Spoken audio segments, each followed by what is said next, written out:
subhanallah walhamdulillah wala ilaha illallah wallahu akbar. Nduk anakku sing banget tak tresnani nduk Limbu. Ana dawuhmu apa mak nimbali karo aku? Leren sawetara ya nok. Nggih. Ngendoni swasana kang kenceng. Ngono. Ngregengake kahanan dimen tetep gayeng nok. Oh ngono ya mak. Lakone dawa sumilaking pedhut Ngastina utawa serial Bratayuda. Oh ngono Brubuh Ngastina. Ya. Ning sawetara dilarani dhisik mengko ditutukne sak rampunge limbukan. Ya. Sing baku bengi iki ngaturake apa to widatine aku karo anakku Limbuk tinimbalan sowan. Iya, ora lali ya, Nok. Sadurunge matur sing akeh-akeh luwih dhisik ya kuwi ngaturake rasa puja lan puji syukur kunjuk marang Gusti ingkang murbeng duka.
Ngendikane Bapak Camat karo Ibu Maria Tunggal Dewi mau ning sore wis cetha ngiglo kang tanpa warana.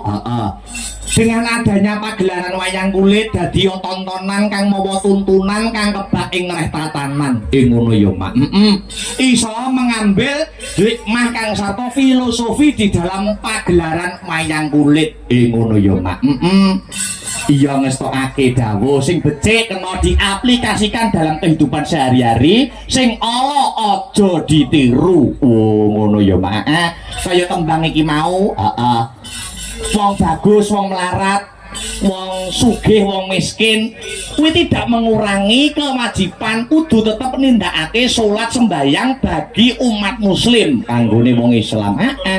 Iya, bagus kaya ngopo, bagus ngendi karo Nabi Yusuf. Ayo, sugih ngendi karo Nabi Sulaiman. Ayu-ayu ndi karo Siti Zulaikha. Iya. Wong melarat di karo Nabi Ayub. Kabeh Ya kuwi kekasih Gusti Allah tuh kepungkur ki nindakake sembayang. Ngono ya Mak. Ya ngestokake dawuh. Uga mau nalikane aku teko ana ing lokasi, nalika cek son mau sore, mau go dicegat karo para bakul, kon ngumumne, jadwal-jadwale awake dhewe sing wabil khusus ana ing Kukuban wilayah Nganjuk. Oh ya, ya ngestoke dawuh. Iki wis entek to September. Kari maca sing wulan Oktober. Oh ngono ya, Mak. Ya. Diwaca sing ning Kukuban wilayah Nganjuk wae no. Ya, tanggal 5 ning ndi Bulak Maja Wurungatokno. Oh iya. Terus disambung tanggal 9 ning Sombron Loceret. Terus disambungne tanggal 12 ning Patian Rawa. Patian Rawa ndi aku ya durung ngeh iki. Pokoke iki tulisane jadwal Patian Rawa ya. Terus tanggal 17 ning Sawahan ya. Terus disambung tanggal 19 ning Drenges Kertosono. Oh iya. Terus terakhir tanggal 31 Oktober kuwi ning nggone awake dhewe ning Sanggar Astabrata. Oh ngono ya Mak. Ning panggonane fa insyaallah diseleh ning jaba. Oh ning jaba sanggar. Mergo akeh anggere wayangan ning jero sanggar kuwi sing padha menghubungi arepe nonton menjero nang lokasi masuk ning wilayah sanggar kuwi sungkan. Oh pekiwuh. Terus tanggal 31 dideleh ning jaba didekne terok panggung. Oh ngono ya Mak. Ning Sanggar Astabrata.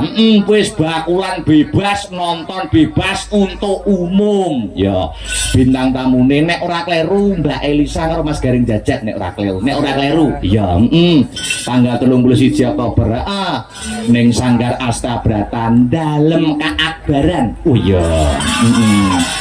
Ya, ya sadurunge ngaturke para bintang tamu kang sarta pemeriah. Luwih dhisik aku kepengin nggo mukadimah ngaturke ya kuwi lancaran 4 pilar. Oh ngono ya Mak. Karya besar Swargi Ki Haji